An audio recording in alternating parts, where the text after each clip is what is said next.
Hello, everybody. How are you? It is January 24th as I film this. And so when I do these weekly, it's sort of covering today and generally speaking, what are we looking at over the next few days? So I'm not necessarily looking at each of the 7 days, but it's like, here's the theme that you want to be thinking about, or you might notice as you go through today and the following days. So, how's everybody doing? We're still in this January kind of new era that we really have entered. And I don't know if everybody feels it, but it's palpable to me. It just seems like there's a whole new energy era feeling. I don't know how else to say it. But anyway, I hope everybody's doing okay. There is, when you have these kind of paradigm shifts and these big sea changes kind of in the universe and impacting our solar system, um, you know, change is going to happen in a more profound way and maybe more rapidly than in the past. So it's such a good opportunity, as I've been saying. I'm just going to keep saying it because I want you guys to really hear it.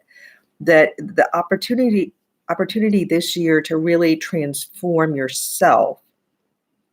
And when you transform yourself, you therefore transform your life, including your relationships, your income, your sense of well-being. The opportunity is so great this year for you to, get in the driver's seat of your own life and to, and the world will be doing whatever the world is doing. Politics will be doing whatever politics is doing. The weather will be doing whatever the weather is doing. But what we can really transform and where we really take power is when we can understand how to just be us. It's amazing what a challenge that presents. And it's not because, God is cruel or the universe is cruel and creates us, deformed or something. Actually, we're born perfectly able to be us. We're born with the ability to express our superpower. We're born knowing our purpose. It's just, and we don't even need to know it cognitively. We just live it. We just know what we want. We know what we like. And then as we are taught in school, even as preschool and as our parents kind of pass along their own anxieties and concerns and rules and behaviors, it starts to pull us away from who we really are. And it's not because parents are bad. Parents are just doing what parents are supposed to do. But there's something about this journey. I think we are supposed to get pulled off our path. I think because parents are always going to pull us off our path. But I think we're born to the right parents and the right challenge. I think we're born to go on the hero's journey. I think we're born to be perfect and whole. Like the little miracles that we are. And then I think we're supposed to be pulled, just like the hero's journey. We get pulled out of our comfort zone. We get pushed out into the world in an uncomfortable way. We get challenges that are hard. We feel let down by others, left all alone,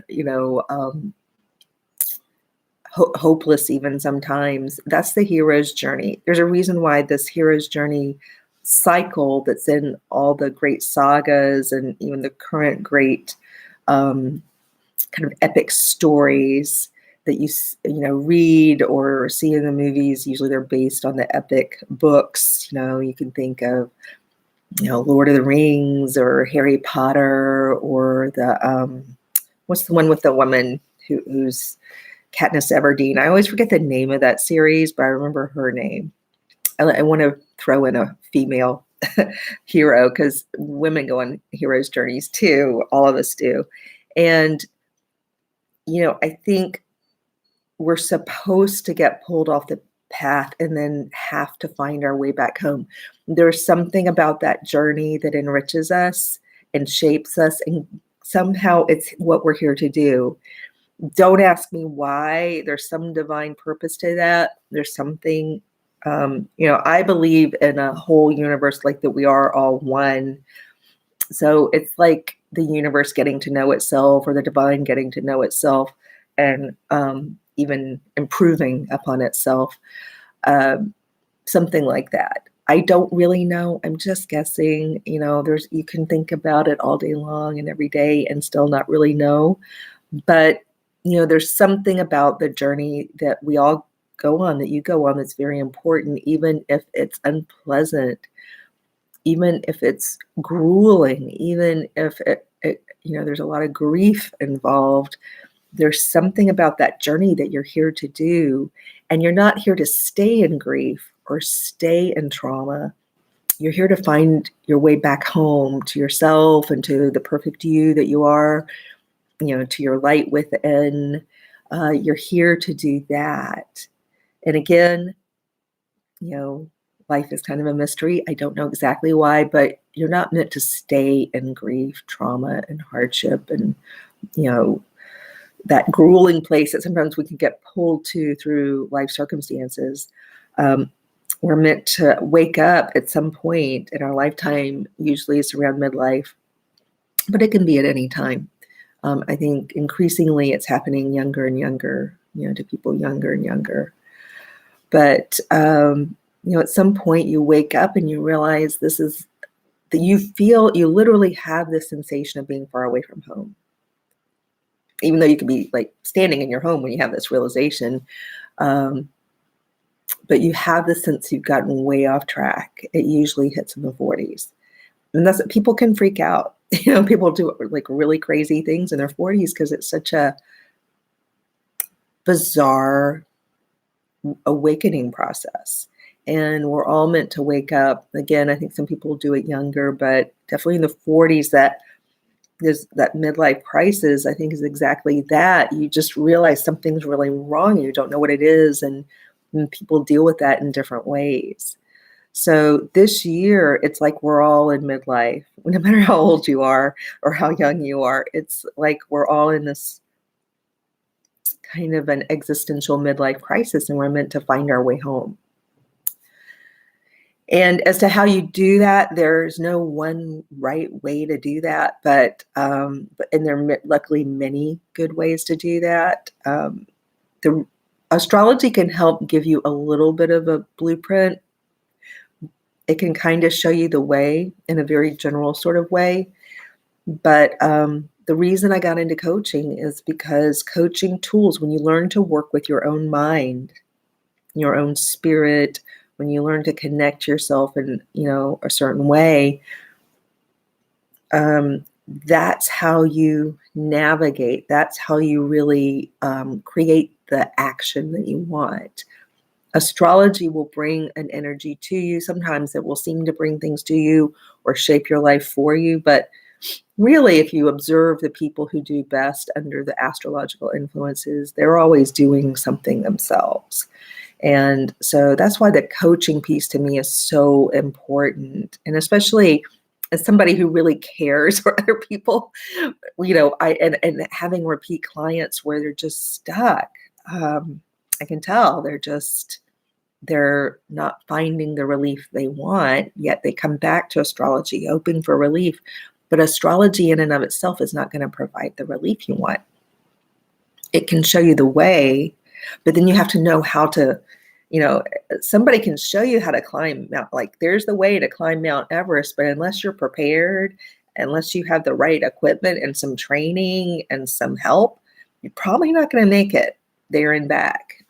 So you can know the way to the top of Mount Everest, but that doesn't mean you're going to survive the trip or even get very far. So you've got to have some tools. You've got to pack your bags well, and you got to get some help. Usually you've got to find reliable sources that provide the inspiration and the tools you need. It may be me, it may be or a variety of people, a whole range of people. I don't have just one person I listen to. I pick who feels right to me, the people who feel trustworthy to me, and I'm very picky. So um, so I'm highly selective in who I listen to and who I pay attention to, and I think you should be too. I think you should be too. And always think for yourself too. You've always got to check in with yourself. Does this seem right to me? Does this feel right to me? All right, well, let's look at the actual astrology. So today, the 24th of January, I'm just repeating this. You never know where these videos end up after a while. So January 24th, 2020. So the moon today is in Aquarius. And this is a new moon. Oh, new moon. I wasn't even thinking about that this morning, but happy new moon. And the new moon is sort of tangled up with Mercury. And in the universal chart, this is positioned in the 11th house. So I'm talking to you about your pathway forward, which is perfect for the 11th house. Of course, I did that without having looked at the chart. So there you go. I mean, we live the astrology. We're doing our astrology without looking at it. We're doing what we're supposed to be doing in many ways. And if we're not getting the result we want, we just have to think, how else can I do my life so I get a better result? But that's a coaching thing. So the new moon is very much bound up with Mercury and Aquarius. So Mercury is about thinking and speaking and all things language. The 11th house, universally speaking, has to do with, the great beyond, the future, kind of the unknowable future and the knowable future. But it's the malleable future. It's a future. I really look at anything beyond the moment that I say the word this, right? The second, every time I say this, I'm in a specific moment. Anything beyond that is the great unknown and can be shaped.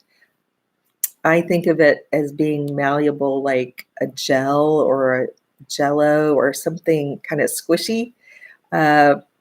It seems a little bit like a gel to me, like this amorphous blob that you can literally shape. And there's nothing etched in stone about your future. There's a certain timing. What astrology really shows is not exactly what's going to happen to you. It shows you the timing of events that will happen to you, but not exactly how those events go down. So, like somebody could have Jupiter go over their descendant, for example. That timing is clear. There's a moment that happens. Depending on what they're up to, they could be getting married or divorced. They could be having an affair. They could be expanding their business.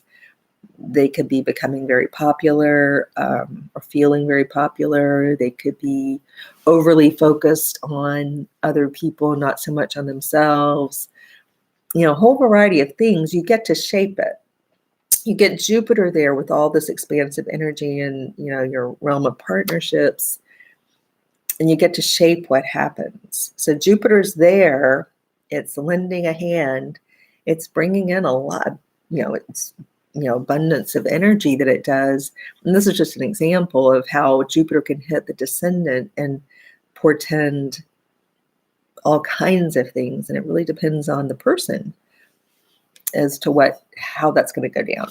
So, but the timing will be clear. Something will happen when Jupiter goes into the 7th house, and it will be 7th house activities. But as to the what, it's harder to say. We get some hints in a chart about what challenges a person, what comes easy to a person, the types of people they may meet, the kind of life lessons they're going to be learning. And so when it's like 7th house o'clock, something big like Jupiter hits it, we know they're going to be learning their relationship, working on relationship lessons. And we can see some indicators about kind of their life challenges around relationships, or maybe whether it's just maybe overly easy to get into a relationship. We can see that. We don't know what the person's going to decide. You get to decide that. I get to decide my own life. So anyway, with respect to this new moon in the future, this is a time, like really right now, where you can use this Mercury to use your thoughts to shape your future. You can think a thought, and like I'm going to do it right now, just by way of, I'm going to show you what I do. So let's see. I'm going to think a thought. All right. So as I age, a fear of mine would be I don't want my physical body to go downhill. I don't want to age. I'm just going to make a very simple sentence of that. So here, I don't want to age. Actually do want to age. I don't mind aging, but I don't want my body to crumble. I don't want to become weaker. And I'm aware in the world of all the people out there, including women, that there are a lot of women who in their 60s, in their 70s, become marathon runners, become world-class weightlifting champions. That's a real thing. I'm not making that up. So I can walk around with this fearful thought, like I'm just gonna deteriorate. And you can hear people say this to me, like once a day. I might hear somebody say, well, as you get older, you just can't balance the same way you used to, or as you get older, you just can't, blah, blah, blah. You can't. I hear people say this all the time, and I'm like, wow, that is a belief that when you say that to yourself over and over again, that's going to be true for you. Because if you believe you can't balance as well every day you grow older, you're going to probably not do things to work on your balance, or you're just going to convince yourself you don't have good balance, or you're going to limit the kinds of activities you do so you don't work on your balance. You will make that come true in a variety of ways, and you'll just shape your future in a way where you'll be one of those people who ages and doesn't have good balance. So what I can do with this, and I just use the simple statement, I don't want to age. So Louise Hay is the queen of affirmation. She's dead now, but I still feel like her influence is around. So I can say, I love aging. Could be something I start to tell myself, because I do. I like finding out what's happening next. The only way to do that is to grow older. I look forward to seeing what's possible for me as I age.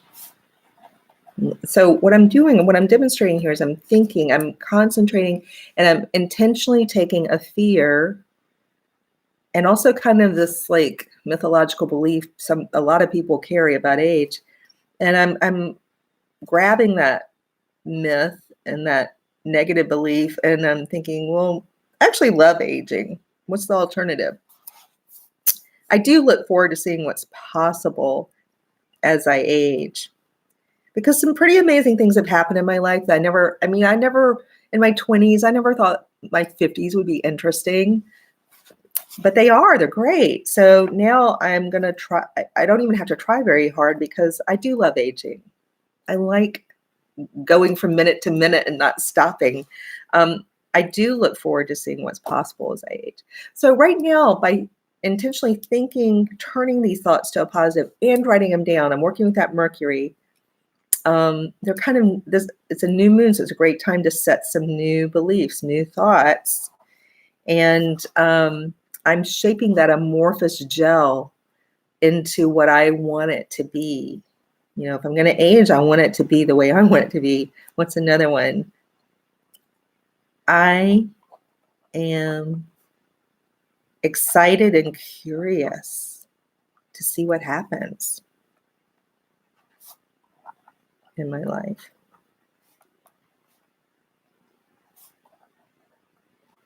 So I've gone from, let me just say again, I've gone from I don't want to age. So with that sort of mythological belief, because it is a myth, it doesn't have to be true unless you make it true, that you just somehow decline and deteriorate. I mean, I only just started running 2 years ago. Like I never was a runner because I had knee problems when I was younger. So I'm in my 50s, I've become a runner. Um, I only get better at yoga as I age. I don't get worse and worse at yoga. I'm now going to, work more like this year. I'm going to work more on weights and my core strength, and I imagine I'll be better at a lot of that stuff than I ever have been. So instead of I don't want to age or saying to myself, the older I get, the weaker I'll get, or something like that. I've turned it into in this 11th house place with Aquarius and looking out into this amorphous blob of the future. I've turned my thinking and even written it down. I love aging. I look forward to seeing what's possible as I age. I'm excited and curious to see what happens. And those are true. I believe those. That's actually true for me. I don't have to try too hard to tweak it. And so as you deal with this new moon in Mercury and Aquarius, you too can grab hold of your future, this blob, and start to shape it with your thinking and with your language skills. And get excited and curious to see what happens. What else is going on here? Well, universally speaking, we have Venus conjuncting Neptune in the 12th house. And Venus and Neptune are kind of working with Jupiter at this point. Jupiter's in the 10th and working with Mars in the 9th.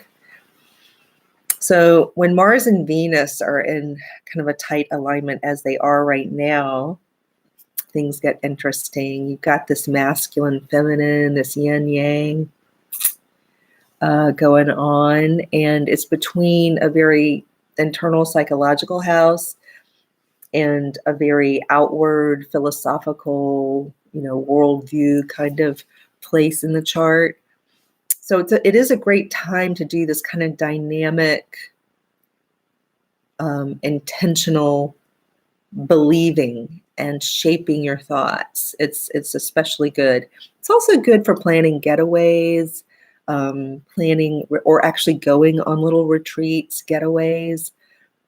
So I spent the morning before I got on here, I was making travel arrangements to go to Boulder in a few weeks, and I'm very excited about that. So that was fun. And I have to go to Boulder. I'm not going, I didn't choose to go to Boulder, but I have to go for good reasons, nothing bad. But I could have decided, I was kind of thinking, well, looking at arrangements, like I could go, and I tend to be cheap, so I could go and just find the cheapest, best place to stay, that's near Pearl Street, where I want to be. And that's usually what I do. And I guess kind of a game for me. I love finding the cheapest, best place. It's like fun for me. And my whole family knows this. But I find really good places, but I do try to find the cheapest place. But I'm only going to be there 2 days. And I was like, I want to make it more than just this thing I have to go do.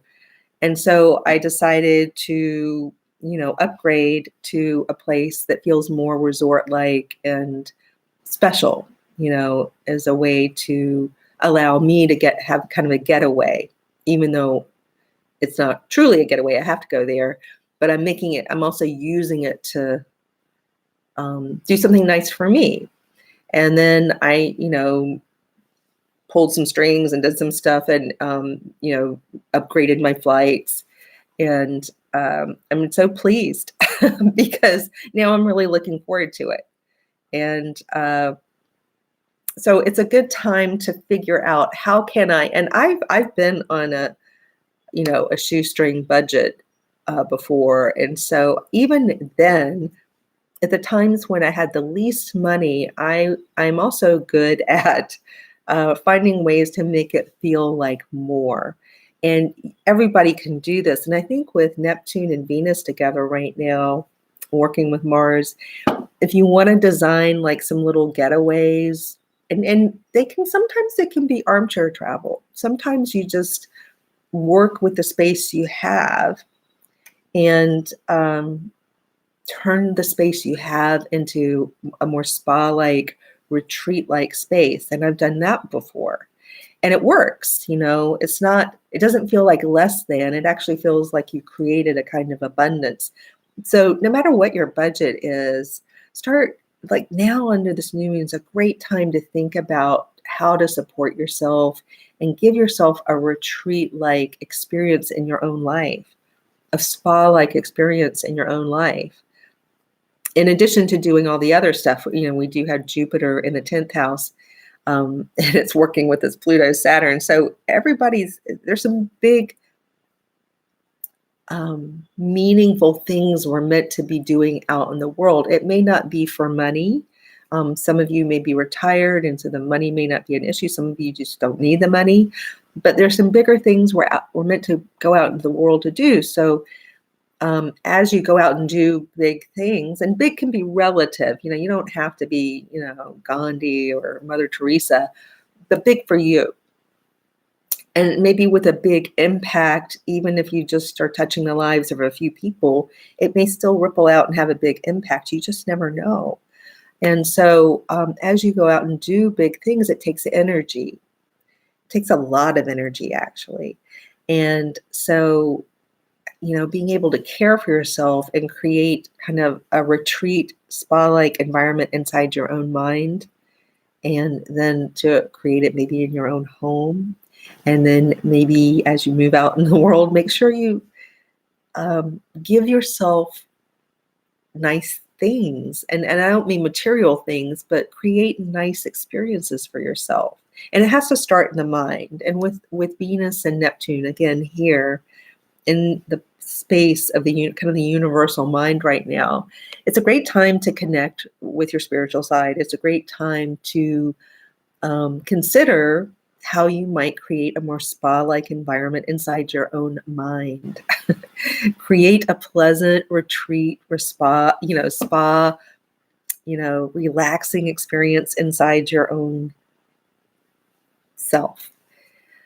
So that's a good thing to work on. In terms of careers are shaking up and changing. The whole way work happens and the way we get paid, all that's shaking up and we all know it's happening, but because we're living through it, it's a lot's happening that we're not even understanding is happening.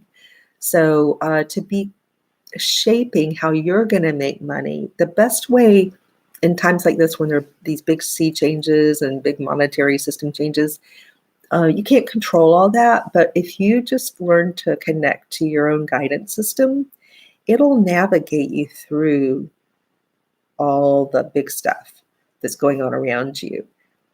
It really will. Yeah. And you have to learn to trust yourself, and you have to learn how to connect to that wise voice, not the crazy ego voice or the, insane fear voice. You've got to, and again, with coaching, you can learn to distinguish, like, am I listening to my ego right now? Am I listening to my fear brain?